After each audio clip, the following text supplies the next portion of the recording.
कहानी चल रही है इतिहास की, और आशा करता हूं कि ये देश दोनों काम कर रहा होगा, मजा भी ले रहा होगा और मैसेज भी ले रहा होगा। सिंपल टैग लाइन है जहां से मैं आज बोलना शुरू करूंगा। पढ़ना है क्योंकि सीखना है, सीखना है क्योंकि समझना, और समझदारी को विकसित करने का मतलब उन्नति। उन्नति यानी विकास, महानता, आगे बढ़ते जाना है। और आज ऐसे ही लोगों की कुछ कहानी मैं आपके सामने रखूंगा जिन्होंने हमारे देश के इतिहास को बनाने में एक बहुत बड़ी भूमिका अदा की है। आज मैं सम्राट अशोक की बात करूंगा और सम्राट अशोक के बारे में पूरी तरीके से जानेंगे।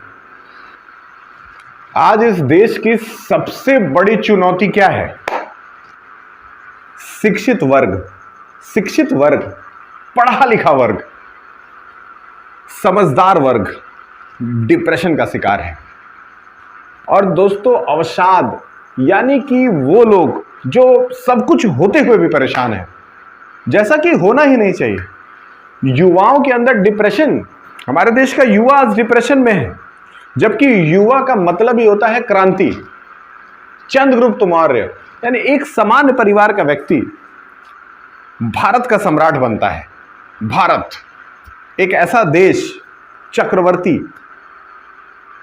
एक ऐसा देश जहां पे हर जगह अपॉर्चुनिटीज है, चक्रवर्ती। इसीलिए भारत का पहला चक्रवर्ती सम्राट माना जाता है अशोक को। चक्रवर्ती कौन है? मिथुन चक्रवर्ती नहीं रहे, नहीं।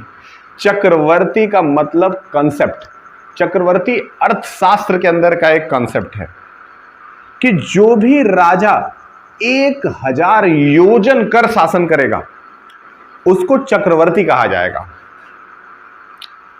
1 योजन के बराबर 7 किलोमीटर होता था, यानी कि जो 100 योजन तक,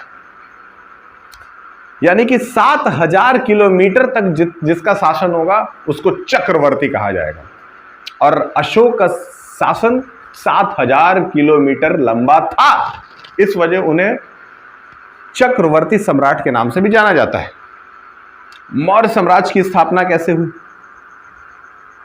सुना होगा, हमने पढ़ा भी है इतिहास के अंदर, जो कि 16 महाजनपदों में जब पूरे के पूरे भारत को बांटा गया था, उसमें से जो सबसे स्ट्रांग, सबसे बड़ा महाजनपद था वो कौन सा था? वो था मगध। मगध के अंदर कुछ ऐसी चीजें थी जो बाकी किसी भी राज्य में नहीं थी, जैसे फर्टाइल लैंड, लोगों का समझदार होना। ये बहुत इंपॉर्टेंट चीज है। परिवार तभी आगे बढ़ सकता है जब उसके लोग समझदार हों, और मगध अंपायर के अंदर समझदार जनता थी, जिसके कारण मगध अंपायर इतना ज्यादा स्ट्रांग था। सबसे इंपॉर्टेंट, सेना के अंदर एलिफेंट विंग का प्रयोग, यानी कि सेना के अंदर हाथियों का प्रयोग। सबसे पहले अगर किसी राजा ने सेना के अंदर हाथियों का प्रयोग किया तो वो और कोई नहीं बल्कि सम्राट अशोक थे। बिंबिसार और अजातशत्रु जैसे स्ट्रांग रूलर्स जिन्होंने मगध का बेस बना करके दिया। साम्राज्यवादी नीति की शुरुआत बिंबिसार ने की। बिंबिसार ने सबसे पहले साम्राज्य को डेवलप करने की कोशिश की, और फिर धीरे धीरे धीरे धीरे धीरे धीरे अशोक आकर के उसको पीक तक ले जाता है। ये पूरी कहानी है दोस्तों। किसके कब्जे से? कलिंग के कब्जे से। वो कलिंग पे कब्जा करता है, और कलिंग एकमात्र ऐसा राज्य हुआ करता था उस समय जहां पे और किसी का कब्जा नहीं था। वहां उस साम्राज्य से लड़ने की हिम्मत किसी के अंदर नहीं थी। ये वही जगह है जहां से मगध के साम्राज्य की स्थापना होती है, जिसका नाम हम आज भी लेते हैं। मौर्य डायनेस्टी के पहले नंद डायनेस्टी थी। नंद डायनेस्टी का राजा धननंद, जो कि बहुत क्रूर था, इमोरल राजा माना जाता था।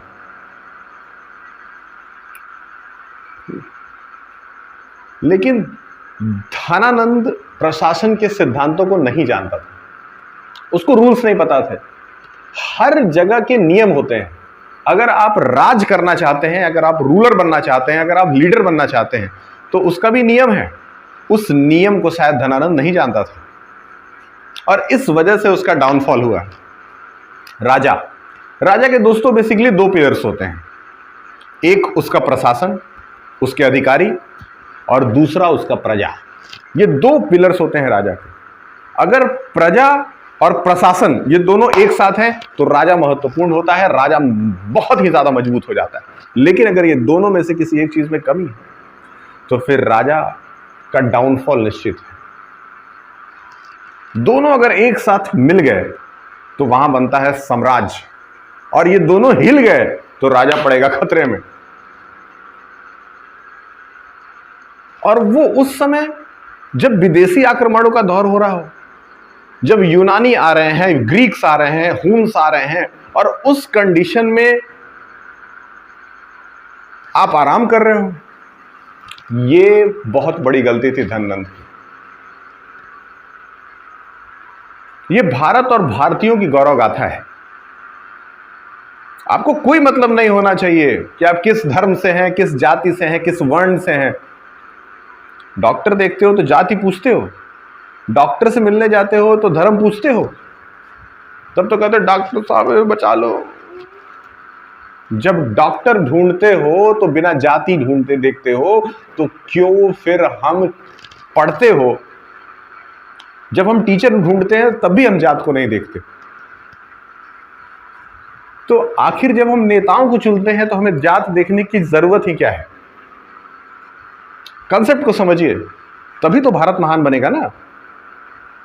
अगर तुम्हें पता चल गया कि तुम्हारे जात का डॉक्टर है, लेकिन 5 ऑपरेशन किया और 7 लोग मर चुके हैं 5वां कॉमा में, तो फिर कभी आप उसके पास जाओगे? नहीं जाओगे। तो वही पैमाना हर जगह अप्लाई होता है, वही पैमाना राजनेता का भी रखो। कभी भी जाति के आधार पर वोट हमें नहीं देना चाहिए। राजा वही चुना जाएगा जिसके अंदर महानतम लक्षण हो, और चंद्रगुप्त मौर्य मेरे लिए भारतीय है क्योंकि उसके अंदर महानतम लक्षण है। मैं जात में तो जाऊंगा ही नहीं, मुझे जात के बारे में तो बात ही नहीं करनी। मेरे लिए व्यक्ति की उपलब्धि ही काफी है। लेकिन ऐसा लगता है कि अति सामान्य, जब कोई अति सामान्य परिवार से निकल के आता है तो लोग उसे अंडर एस्टिमेट करते हैं, उसकी वैल्यू नहीं करते। एक चरवाहा है, घास बकरियों को चराता है, गायों को चराता है, और एक चरवाहा वहां से उठ करके भारत का सम्राट बनता है क्योंकि उसके साथ गुरु था। हर वो व्यक्ति जिसके पास एक अच्छा गुरु है वो आगे बढ़ेगा ही बढ़ेगा। कहते हैं चाणक्य के 2 शिष्य थे, एक चंद्रगुप्त और एक कश्मीर के राजा का बेटा। दोनों को चाणक्य शिक्षा दे रहे थे, दोनों को चाणक्य ट्रेन करते थे। और जब दोनों सत्ता पाने के योग्य हो गए तो चाणक्य के मन में आया कि दोनों तो काबिल हैं, लेकिन बनाया किसको जाए? राजा मैं बनाऊं तो किसको बनाऊं? परीक्षा तो लेनी ही थी कि सर्वोत्तम कौन है, क्योंकि योग्य तो दोनों हैं, लेकिन सर्वोत्तम कौन है? अब चलिए परीक्षा ली जाए। तो सबसे पहले जो परीक्षा हुई वो हुई कश्मीर के राजा के बेटे की। चंद्रगुप्त के गले में एक माला पहना दी, और माला पहना करके उस दिन चंद्रगुप्त जब सो रहा था तो कश्मीर के राजा को बेटे को बुलाया और कहा, बेटा चंद्रगुप्त के गले से वो माला निकाल ला। ये टाइट हो गया, ठीक है, राजा बनना है, सम्राट बनना है। लेकिन चंद्रगुप्त ने शर्त रख दी। चंद्रगुप्त ने कहा कि माला ना टूटनी चाहिए और ना ही चंद्रगुप्त जगना चाहिए। अब वो गया, उसने देखा, और वो 2 मिनट बाद भाग के वापस आ गया। ने कहा कि जब ये जग जाएगा, माला तोड़ेंगे तो जग जाएगा। 5-6 महीना बीत गया, और फिर कश्मीर के राजा के बेटे को भी माला पहनाई गई। और इस बार बुलाया गया किसको? इस बार बुलाया गया अशोक को। अब आप बार बार कहोगे कि चंद्रगुप्त के कश्मीर के राजे का बेटे का नाम ले रहे हो, बार बार उसका नाम तो बता दो। लेकिन कुछ तुम भी तो पढ़ो कि नाम कहां से आया। पढ़ो, टाइप तो करो, सीखो तो, विकिपीडिया पे जाओ, सर्च करो, कुछ तुम भी तो करो। बहुत ध्यान से समझना। और दूसरी बार भेजा गया अशोक को। कश्मीर के राजा का बेटा सो रहा था, अशोक पहुंचता है और सीधा तलवार निकालता, उसका गला काटता और माला लेकर के बाहर आता है और कहता है सम्राट गला। चंद्रगुप्त कहते हैं ये कहाँ से आया? उन्हें गला काट के लाया हूँ। चंद्रगुप्त को विश्वास हो गया, चंद्रगुप्त कह रहा हूँ, चाणक्य को विश्वास हो गया कि राजा तो यही बनेगा, क्योंकि इसके अंदर गुण है राजाओं वाले, राजा बनने योग्य है। हर किसी में राजा बनने का गुण नहीं होता है दोस्तों। राजा के अंदर का गुण किसी भी शर्त पे जीतना होता है, किसी भी शर्त पे जीतना ही है। और इसीलिए गर्दन उड़ा दिया उसने, माला लेकर के चला आया। गुरुजी यही एक रास्ता था। चाणक्य ने कहा शाबाश, तुझमें एक ही कमी बची थी, तू भावुक था, लेकिन अब तेरे अंदर से भावुकता भी खत्म हो गई, अब तू बन गया राजा, अब तू राजा बनने लायक है। नौकरी रिक्वेस्ट से भी पाई जा सकती है, लेकिन महत्वाकांक्षा सिर्फ योग्यता से पूरी होती। नौकरी याचना से भी प्राप्त की जा सकती है, रिक्वेस्ट करके साहब बहुत गरीब है साहब, भीख मंगे हैं सर, भीख मंगे हैं, एक नौकरी दे दीजिए सर, बहुत भीख मंगे हैं। नौकरी रिक्वेस्ट से भी प्राप्त की जा सकती है, लेकिन एम्बिशन योग्यता से प्राप्त की जाती है। इसलिए अपने आप को एम्बिशियस बनाने के बारे में सोचिए, उसका कोई पैरामीटर ही नहीं है सर। तेंदुलकर साहब अपने बेटे को कभी भी अपने जैसा क्रिकेटर बना सकते हैं, ना ही अमिताभ बच्चन कभी अभिषेक बच्चन को अपने जैसा एक्टर बना सकता है। ये सब कुछ योग्यता से प्राप्त होता है, जो कि इंसान खुद अपने अंदर डेवलप करता है। ये एम्बिशन से ही प्राप्त होता है। और फिर चंद्रगुप्त मौर्य भारत की गद्दी पे बैठता है, मौर्यन एम्पायर। पहला योगदान, पहला अचीवमेंट क्या था? प्रमुख अचीवमेंट जिसको माना जाता है, सिकंदर के बाद, अलेक्जेंडर के बाद सेलुकस निकेटर को हराना, उसका पहला अचीवमेंट था। Seleucus Nicator, Chandragupta defeated Seleucus Nicator and this, Kabul, Ghazni, Kandahar, सब पे कब्जा, चारों को कब्जा। इससे सबसे बड़ा फायदा क्या हुआ? इससे भारत का सबसे सीधा कनेक्शन हो जाता है किससे? सिल्क रूट से। चंद्रगुप्त मौर्य की सबसे बड़ी उपलब्धि यही है, सेलुकस निकेटर को हराया, भारत की साइंटिफिक फ्रंटियर पे कब्जा। 330 बीसी की संधि, कौन सा प्रांत लिया? काबुल, गजनी, कांधार, इराक, हिंदू कुश की सारी सीमा रेखा अब इसके कंट्रोल में। अब भारत का सीधा सिल्क रूट से, and silk route was the passage of transport. वहां से आपका वाणिज्य बढ़ेगा, आपका ट्रेड एंड कॉमर्स बढ़ेगा, और ट्रेड एंड कॉमर्स बढ़ेगा तो क्या बढ़ेगा भैया? इकोनॉमी बढ़ेगी तो क्या बढ़ेगा? राज्य मजबूत होगा। और अब राज्य होने लगा मजबूत। 303 बीसी की जो संधि है, उसमें भारत को सीधे जोड़ा सिल्क रूट से। The connection between India and silk route which enlightened the source of economics. Demand बढ़ी, इकोनॉमी बढ़ा, उत्पादन बढ़ा। ये चंद्रगुप्त मौर्य का सबसे बड़ा देन है। चंद्रगुप्त मौर्य तो महान था ही, लेकिन एक और उसका एम इतिहास में है जो बहुत इंपॉर्टेंट है। वो गद्दी पे बैठा किसकी मदद से? ब्राह्मण की मदद से, चाणक्य की मदद से। और इसीलिए चाणक्य को तो वैल्यू देना उसकी जिम्मेदारी थी। लेकिन एट लास्ट जब मौर्य साम्राज्य खत्म हो रहा है, जब कमजोर हो रहा है, तो देखिए उस समय एक जिम्मेदार शासक का प्रिंसिपल क्या है। चंद्रगुप्त ने सिंहासन छोड़ दिया और वो जैन संतों के साथ सन्यासी होकर के दक्षिण चला गया। ये कितनी बड़ी बात है। हर राजा को एक दिन सन्यासी बनना है, ये बहुत बड़ा नियम है। और वहां जाकर के उसने सन्यास धारण कर लिया। ये जैनों की बहुत महान रीति है, संलेखना। संलेखना का मतलब होता है दुनिया में रह करके भी दुनिया से अलग रहना। ये जैनों की बहुत बड़ी नीति है, संलेखना। आप एक बार जरूर इसको विकिपीडिया पे टाइप करिएगा, संलेखना। संलेखना मतलब होता है ध्यान, मेडिटेशन, सिर्फ ध्यान। तब तक ध्यान जब तक मृत्यु ना हो जाए। जब तक गॉड की प्राप्ति ना हो जाए तब तक लगातार ध्यान करना ही संलेखना का मतलब होता है।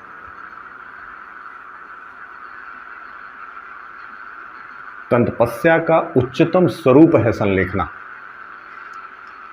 जैन पाथ का वर्णन। भारत का राजा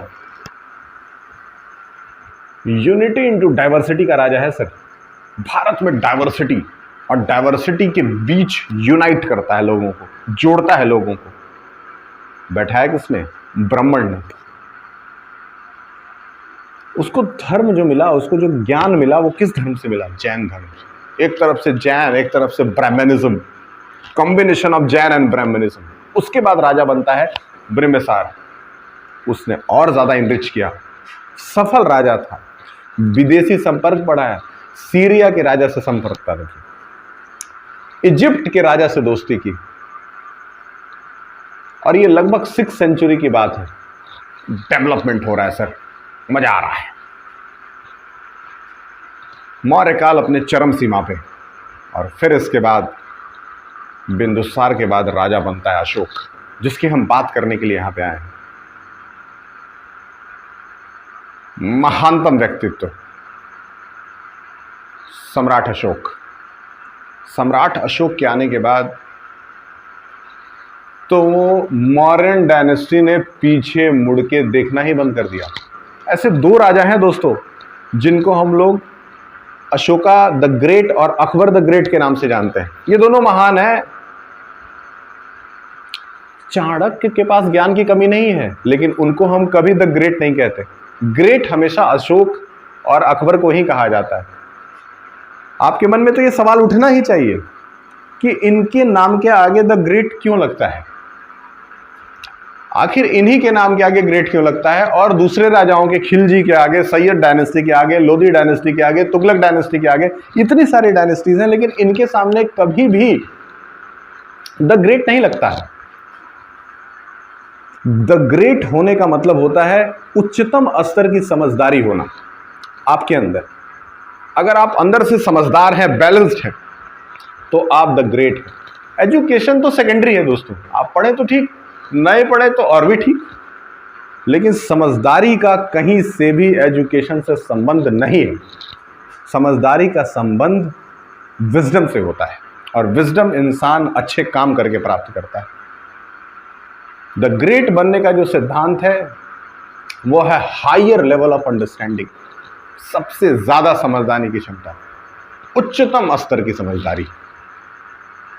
ये बाय बर्थ नहीं मिलता दोस्तों, इससे तो विद इन द लाइफ पैदा किया जाता है। जैसे समझदारी,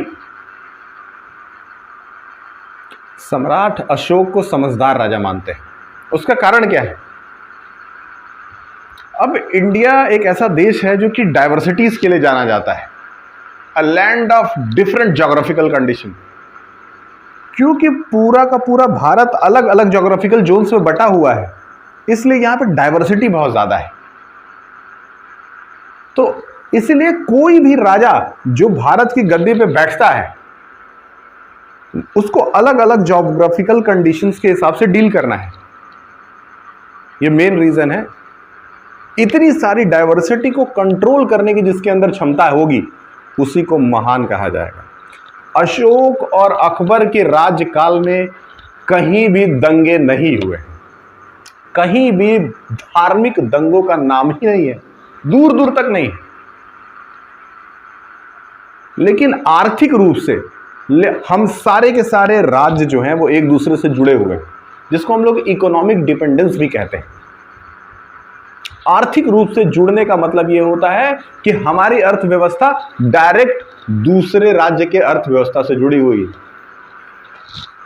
अब नॉर्थ का आदमी अगर मसाला बेचेगा तो आएगा कहां से? वो आएगा साउथ इंडिया से। तो साउथ की इकोनॉमी और नॉर्थ की इकोनॉमी, ये दोनों एक दूसरे से जुड़ी हुई। ज्योग्राफिकल डाइवर्सिटी का मेन कारण क्या है? Geographical differences. ये डाइवर्सिटी, यहाँ के लोग, नॉर्थ इंडिया के लोग जो कपड़ा पहनेंगे, सेम वही कपड़ा कश्मीर में लोग नहीं पहनेंगे, या सेम वही कपड़ा बंगाल में नहीं पहनेंगे, क्योंकि हर जगह ज्योग्राफिकल कंडीशन अलग अलग है। और कल्चर डिपेंड्स अपॉन ज्योग्राफी। और ये बात आज आपको समझ में आती है क्योंकि भारत आज एक राष्ट्र है, लेकिन उस समय भारत एक राष्ट्र नहीं था। भारत राष्ट्र था ही नहीं, नेशनलिज्म नाम की कोई चीज ही नहीं थी।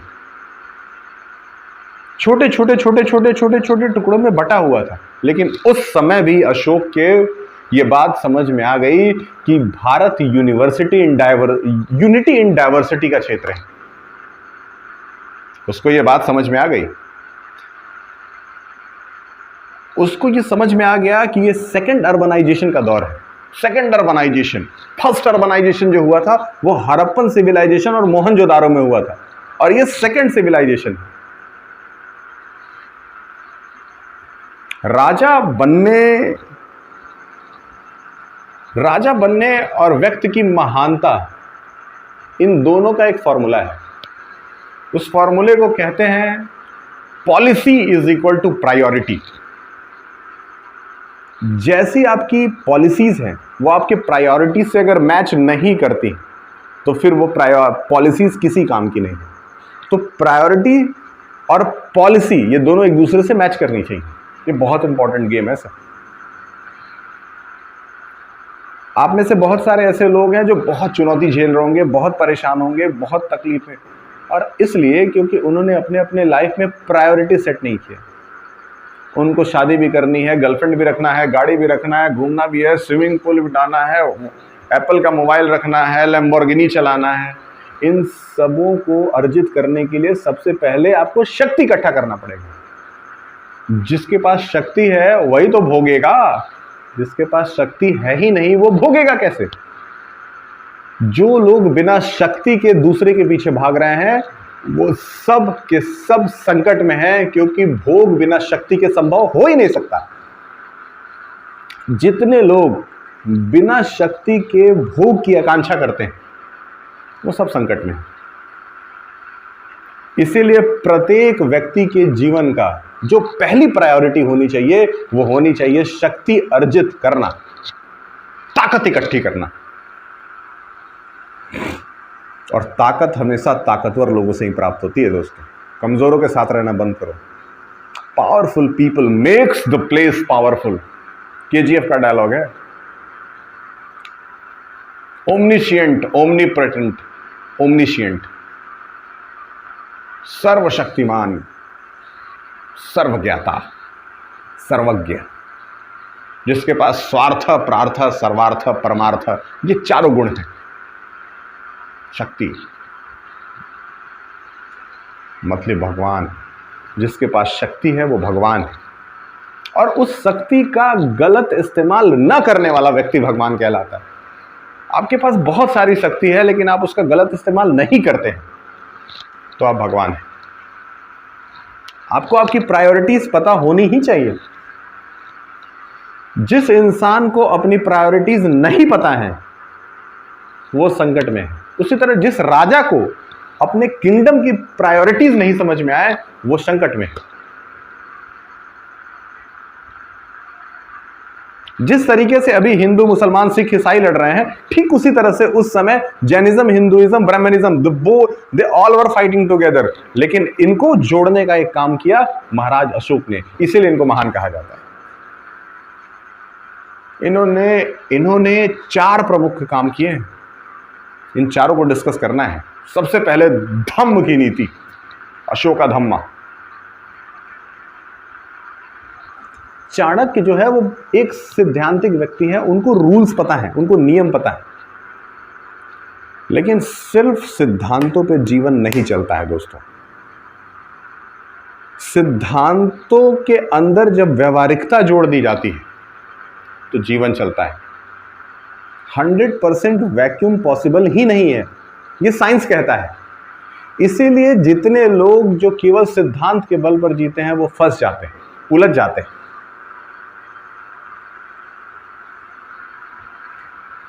सिद्धांतों में व्यवहारिकता का मिश्रण होना चाहिए, तब जाकर के सफलता मिलती है।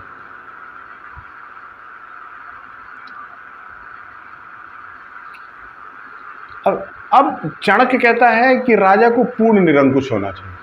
एब्सोल्यूट डिस्पॉटिज्म, पूर्ण निरंकुश। क्यों? इसलिए क्योंकि उसको साम्राज्य चलाना है। अब जैसे ऋग वैदिक काल है, उसके अंदर कबीला चलता था, उत्तर वैदिक काल में जनपद बन गया, और मॉडर्न डायनेस्टी में महाजनपद, साम्राज्य। ये नियम है सर। काबुल से लेकर के कर्नाटक, गुजरात से लेकर के नॉर्थ ईस्ट, ये पूरा का पूरा क्षेत्र, डिफरेंट ज्योग्राफिकल रीजन्स, इतना बड़ा क्षेत्र चलाना है, और ये काम अकेले अशोक को करना है। डाइवर्सिफाइड क्षेत्र है, इतना सारा का सारा डाइवर्सिटी फैला हुआ है, लेकिन कैसे चलेगा? आज इस देश के अंदर लोग एक दूसरे को गालियां देते हैं। बिहारी पंजाबी को देता है, पंजाबी गुजराती को देता है, गुजराती उत्तर प्रदेश के लोग देते हैं, उत्तर प्रदेश वाले दक्षिण को देते हैं। इसी चक्कर में मनुष्य का सब अंदर चले गए, सब एक दूसरे को गाली देते हैं, सब के सब एक दूसरे को गाली देते हैं। इसीलिए राष्ट्र बना था, इसलिए राष्ट्र नहीं बना था। राष्ट्र बना था एकत्रित होकर के ताकत इकट्ठा करने के लिए। केवल 15 अगस्त और 26 जनवरी को जनगण मन गाने से थोड़ी ना कुछ होता सर। सैद्धांतिक रूप से कुछ नहीं होता। व्यवहार और सिद्धांत ये दोनों मिल करके काम करेंगे, तब बात बनेगी दोस्तों। तो चाणक्य कहते हैं कि राजा को पूर्ण निरंकुश होनी चाहिए, और जब अगर एक बार वो डिसीजन लेता है, लॉ एंड ऑर्डर सबसे ऊपर होना चाहिए, कस्टम, रिलीजन, इन सबों से ऊंचा होना चाहिए, इन सबों से ऊंचा होना चाहिए लॉ एंड ऑर्डर। ये बहुत इंपॉर्टेंट है। उस समय इन ऑर्डर्स को रॉयल ऑर्डर्स कहा जाता था। राजा कौन है? राजा धर्म को भी बदल सकता है, यानी कि धर्म का सीधा मतलब होता है नियम। मतलब हर वो व्यक्ति जिसके अंदर नियम को बदलने की क्षमता हो, वो राजा कहलाता है। यहां डाइवर्सिफाइड क्षेत्र है सर। यहां लड़ेंगे लोग, एक दूसरे को मारेंगे, काटेंगे, तोड़ेंगे। भैया हम ये नहीं करेंगे, भैया हम वो त्यौहार नहीं मनाएंगे, भैया हम इधर से जुलूस निकालेंगे, भैया हम इधर जाएंगे, भैया हम वो करेंगे, हम ऐसे पूजा नहीं करेंगे, वो करेंगे। लेकिन राजा को इकोनॉमी भी चलानी है और राज्य भी चलाना है। राजा पूर्ण निरंकुश है, और ये डिपोजिशन, सॉरी मैं ये शब्द भूल गया, निरंकुशता, डिपोटिज्म, ये आ कहां से रहा है? 6 लाख की संख्या से। 6 लाख की सेना है सर अशोक के पास, 6 लाख की सेना। कितनी बड़ी बात है सर। 6 लाख की सेना लेकर के चंद्रगुप्त मौर्य ने पूरे भारत को रौंद डाला। ये चाइनीज ट्रेवलर्स कहते हैं। ऋग्वेद काल में, वेदों के काल में देखिए तो कोई भी ऐसा परमानेंट राजा था नहीं। तो अशोक क्या कहता है? अशोक कहता है नहीं, राजा को पितृ निरंकुशता का पालन करना चाहिए। वो कहता है कि जो नियम आपके फादर ने बनाया है उसको आपको फॉलो करना चाहिए। ये किसका कहना है? ये कहना है अशोक का। अशोक थोड़ा सा डिफरेंट सोचते हैं चाणक्य से, और अशोक का कहना है कि मैं इस लोक की चिंता नहीं करता, मैं परलोक की भी चिंता करता हूं। इसको कहते हैं अप्लाइड थ्योरी ऑफ किंगशिप। राजा को निरंकुश होना ही चाहिए, बिल्कुल होना चाहिए, लेकिन व्यवहारिकता को जोड़ करके। उसके अंदर पितृ निरंकुशता होनी चाहिए। इस तरीके से देश आगे बढ़ा दोस्त, और आज यही नतीजा है। कलिंगा के वॉर के बाद जब अशोक जीत गए, उसके बाद उन्होंने धम्म का रास्ता अपनाया, और फिर अपने घर के मेंबर्स को अलग अलग जगहों पे भेजा कि जाओ धम्म को प्रचार करो, धम्म को फैलाओ, धम्म को इतना उच्चतम स्तर तक ले जाओ। आप सोच करके देखिए, कि बुद्धिज्म को प्रमोट करना ये सबके बस का नहीं था उस समय, क्योंकि आज के डेट में बुद्धिज्म को 25% of the world population follow करता है। तो आखिर किसी ने तो ये जिम्मेदारी ली होगी ना, तो ये जिम्मेदारी लेने का काम अशोक ने किया था।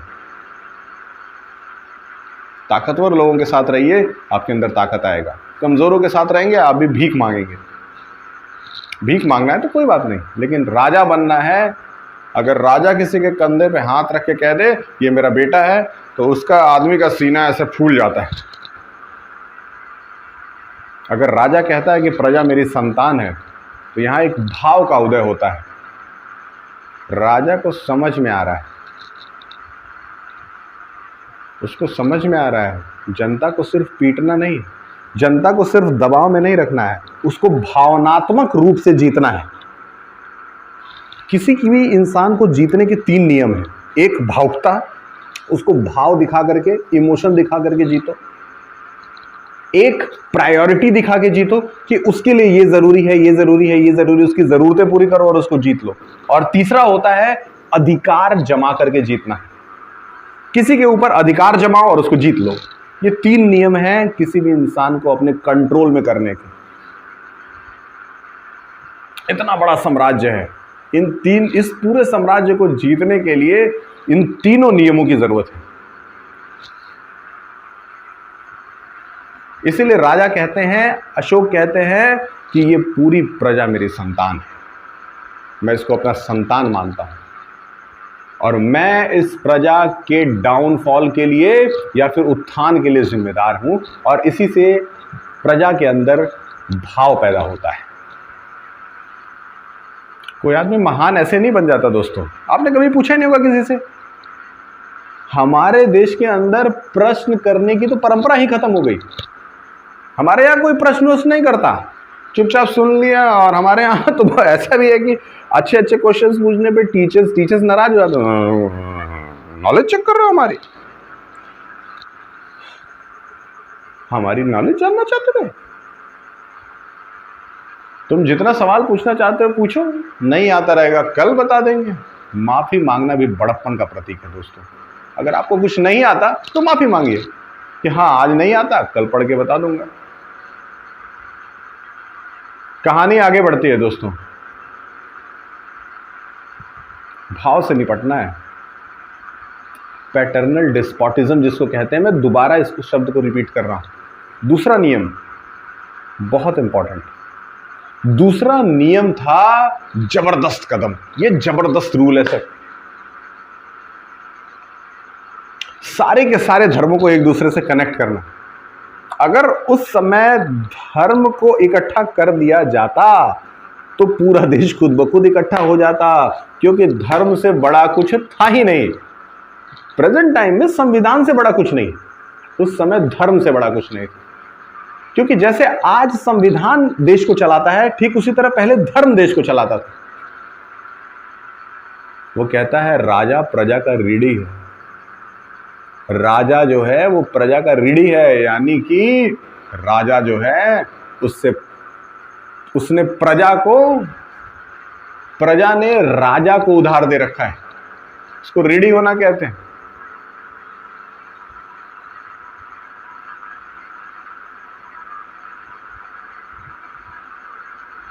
इसलिए अशोक कहता है अपने सेनापति से कि 24 आवर्स में चाहे कहीं भी हूं, मैं सो रहा हूं, खेल रहा हूं, घूम रहा हूं, शिकार पे गया हूं, अगर प्रजा से संबंधित कोई भी मुद्दा है तो मुझे तुरंत के तुरंत इसी समय बताया जाए ताकि मैं उसको सॉल्व कर सकूं। ये दूसरा नियम था, बहुत इंपॉर्टेंट।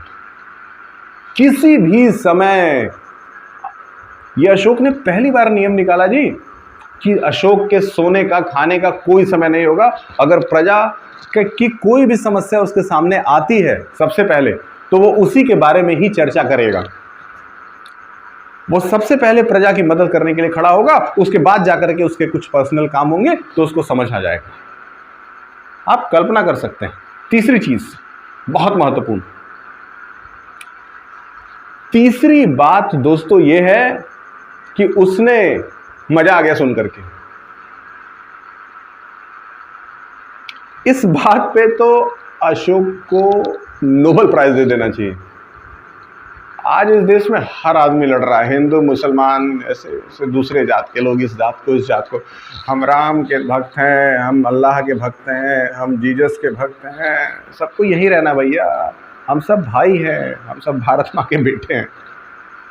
ये कैसे समझाया जाए लोगों को, ये कैसे समझाया जाए लोगों को कि हम सब यहीं के रहने वाले हैं, भारत माँ के बेटे, हिंदू मुस्लिम बाद में।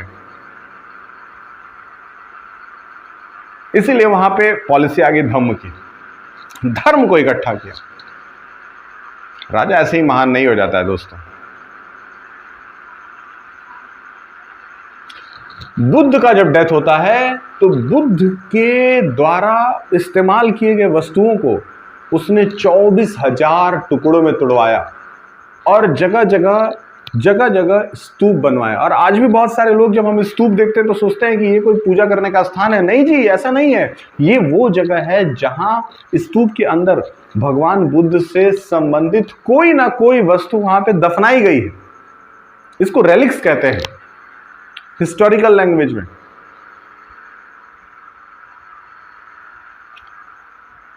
इतना महान राजा धर्म को भी प्रमोट कर रहा है सर, धर्म को प्रमोट कर रहा है, बुद्धिज्म को प्रमोट कर रहा है, सिद्धार्थ के ज्ञान को दुनिया भर में प्रचारित कर रहा है। अशोक कहता है कि जिस भी धर्म में अगर कोई अच्छी बात है, अगर मैं इस्लाम से कुछ अच्छा सीख सकता हूं तो वहां से सीखूं, अगर मैं हिंदुइज्म से कुछ अच्छा सीख सकता हूं तो वहां से सीखूं, अगर मैं बुद्धिज्म से कुछ अच्छा सीख सकता हूं तो वहां से सीखूं, जैनिज्म से, अलग अलग कास्टों में से कहीं से भी अगर आप कुछ अच्छा सीख सकते हैं तो आप वहां से सीखिए। बस उन मूलभूत मंत्रों को लेना है, यह अशोक का कहना है। फॉरेन पॉलिसी बहुत इंपॉर्टेंट, बहुत इंपॉर्टेंट किसी भी राजा के लिए या किसी भी सक्सेसफुल व्यक्ति के लिए। जो फॉरेन पॉलिसी है यानी कि जो विदेश नीति है, हमारे भारत का जो मूलभूत सिद्धांत है वो है लिव एंड लेट लिव, यानी कि जियो और जीने दो। हमारी फौज दुनिया की महानतम फौजों में से एक है, लेकिन हम युद्ध करना नहीं जानते, हम पहले लड़ते नहीं हैं। हमें लड़ना आता है लेकिन हम फिर भी अहिंसा की बात करते हैं और यही भारत को मजबूत बनाता है। किसी भी व्यक्ति को शक्ति रखकर अहिंसा की बात करनी चाहिए।